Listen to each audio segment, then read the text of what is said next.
Hi there friends, and welcome to episode 1,005,005 of Not Ready to Grow Up, part of the Versus Player family. We are your regular hosts. I'm Joe. I'm Jono. On each episode, us two best mates, being on either side of 40, are going to invite you in on one of the million conversations we have about the nerdy things we are passionate about. In the last two episodes, we've been speaking about New York Toy Fair itself. We looked at Lego, Nerf, and Transformers. This time, Jono, we're going to have a look at Micro Machines, Yep. Ghostbusters, Yep. and what's on your shirt right there? Oh, G.I. Joe. G.I. Joe. Jono, take us to school. What was going on with those three franchises at Toy Fair? Okay. Funnily enough, all 80s franchises.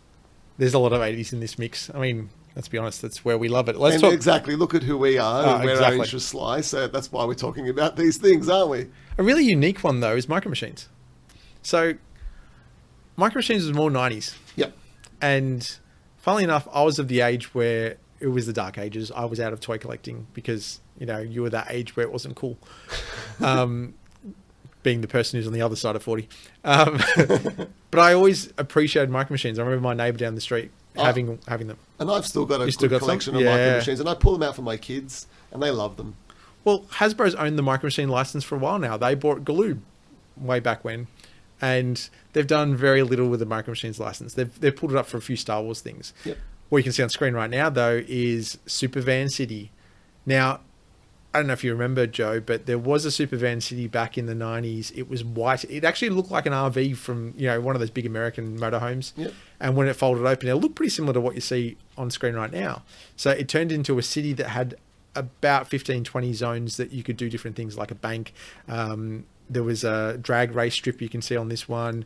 And there's, you know, a mud racing, dirt racing place. And there's a big bridge. Yep. Big suspension bridge. So they've brought all of that back, although instead of being an RV now, it's going to be one of those sprinter vans that, you know, all like the A-Team style Scooby-Doo. Oh, it's the sprinter van is used by a lot of tradesmen, especially in the States and in Europe. We don't see them as much in Australia. They're cool looking vans. It looks like a tactical van. It looks amazing. So a little bit cooler than your old RV. And you can get a sense of the scale of this thing if you look at the actual cityscape there. When you think of a Micro Machine, that's all going to be the scale with them. Huge. It is massive. Yeah, it's really big. That's a really cool set. And it's nice to see Micro Machines go back to, like, really take a focus on what was its core business, which is the cars and the, you know, exactly. whatnot. Hasbro's, funnily enough, not doing it. Who's doing it? Jazzwares, which have been making a lot of those smaller Fortnite figures you've seen over the last couple of years, where McFarlane's making the bigger ones. And they do quite a few little toy lines like that. So Hasbro licensed it to Wicked Cool Toys, which then got bought out by Jazz Toys. So it's still a Hasbro property, but it's being done by Jazzwares. They're doing a full line. So we're getting play sets galore. We're getting packs of 4 cars that have a theme that look similar to the old packaging, but modernized. Yeah, cool. And the really cool thing about the packaging this time is that when you open it up and you take the 4 vehicles out, and I haven't got pictures for them because they haven't been officially released, there's some floating around on the internet, you can actually see that the packaging becomes part of your playset.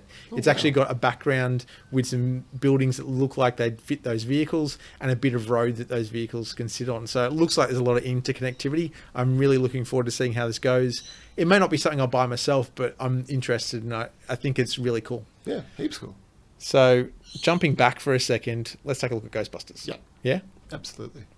I don't know about you. I love Ghostbusters. Yeah, and it's coming back. This is the Ghostbusters year, right? Afterlife. Yep. So like old school Ghostbusters style with the, you know, all of them back, but now with Paul Rudd and kids. Yep. Well, all of them back that are alive. Yes. Unfortunately, Harold Ramis isn't. But what I really like and what's on screen right now is the Kenner Classic Series. Hasbro's bringing back, because they own Kenner as well. Like, who don't they own?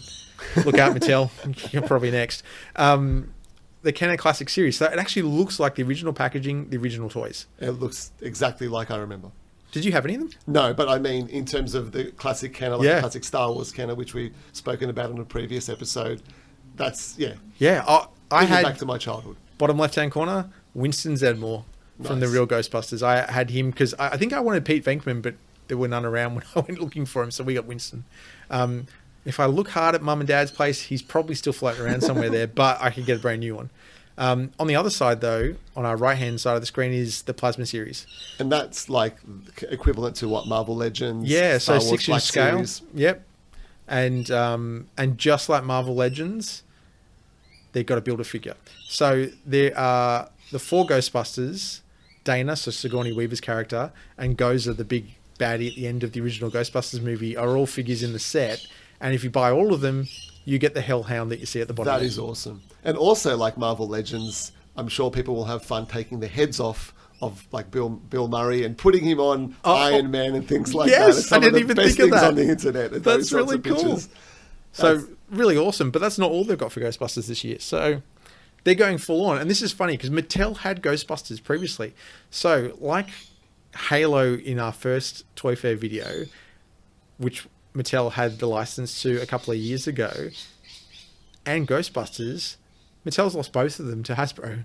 Hasbro's really farming that market at the moment, but you can see on screen right now we've got the more kid-aimed theme. So we've got the Fright Features figures, which seem to be the original Ghostbusters, but done in an animated look. Yep. So I'm really confused because we've got the real Ghostbusters, and now we've got the original movie Ghostbusters, but animated. I guess those ones we saw before, they're collectors. Speaking to you and me. Yeah, these are speaking to kids. Yeah, definitely. And what's cooler than Ecto 1? So you got an Ecto 1 that works with those figures. Yep. And you've also got those Ghost Gusher figures that spew slime and pop out a little figure from the inside.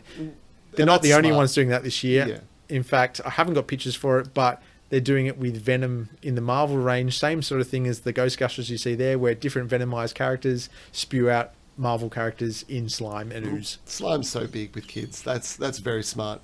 Very smart. What's on the right side there, Jono? On the right side, we've got some role play. So we've got a good old proton pack and a neutron wand, they called it. And then I can't remember what the other one was called, but essentially it's all Ghostbusters themed gear. Some of it from the classic movie, some of it probably from Afterlife. We'll have to wait and see. Very cool. So that was all Ghostbusters. So I left the best to last. Of course you did. G.I. Joe. Well, poor old G.I. Joe has had nothing for the last couple of years. In fact, I think Hasbro's really struggled to find a place for G.I. Joe. One of the struggles, of my opinion, is that Cobra used to be a terrorist organization. Yes. They're now called an evil organization. And funnily enough, in the figures I'm about to show you, no Cobra figures. So I still think they're trying to figure out what to do with G.I. Joe right now, but there's still a huge collector base. Here's the really interesting thing. The 3 figures you see on screen, soon to be 4, there we go, are what we call the classified series. They're all 6-inch, which is different. They've done figures around that size before with G.I. Joe Sigma 6 a couple of years ago with an anime series that released with it. And they've played around with 12-inch figures.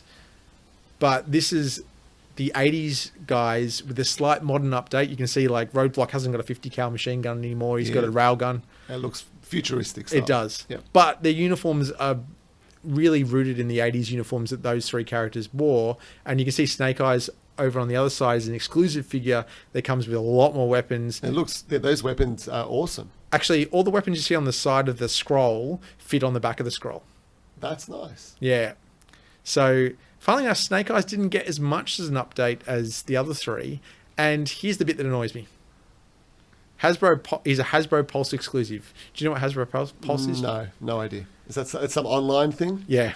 So Hasbro has the Hasbro toy shop, which I think they've now just renamed to Hasbro Pulse. I can't remember. And you can buy and pre-order stuff straight from there. So in the States and Canada, that's fantastic. You can make sure that you get the figures you want if you're struggling to get them. For Australia, so much harder. Yeah. I don't know if we're going to see... We might see the 3 figures in some of our comic stores and some of our exclusive stores over here. I'm really hoping Hasbro Australia is able to get Snake Eyes to one of our retailers, even if it's someone like Pop Culture online.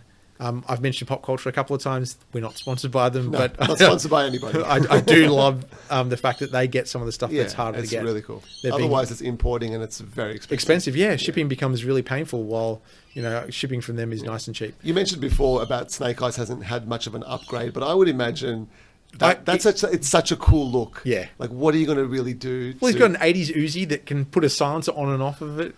What more do you want? Exactly. He's got his swords. One of his hands that you put on, because these are definitely Marvel Legends themed, has a shuriken put in the hand already. So it's really cool. Very cool. Well, Johnny, of all of the 3 ranges we just looked at then, what was a standout? What interests you the most? Snake Eyes in the G.I. Joe range, if I can get him. Very cool. Although I'll probably want to get Scarlet and Duke. Roadblock, I'm not as sold on, but we'll wait and see. These aren't massive franchises for me. If anything, maybe the Micro Machines would be something my kids I would think be they look into. really cool, and I think the kids would love it. But otherwise, look, we hope you join us next episode where we'll look at Marvel Legends figures revealed at New York Toy Fair 2020. Thanks for watching, and until next time, Stay young at heart.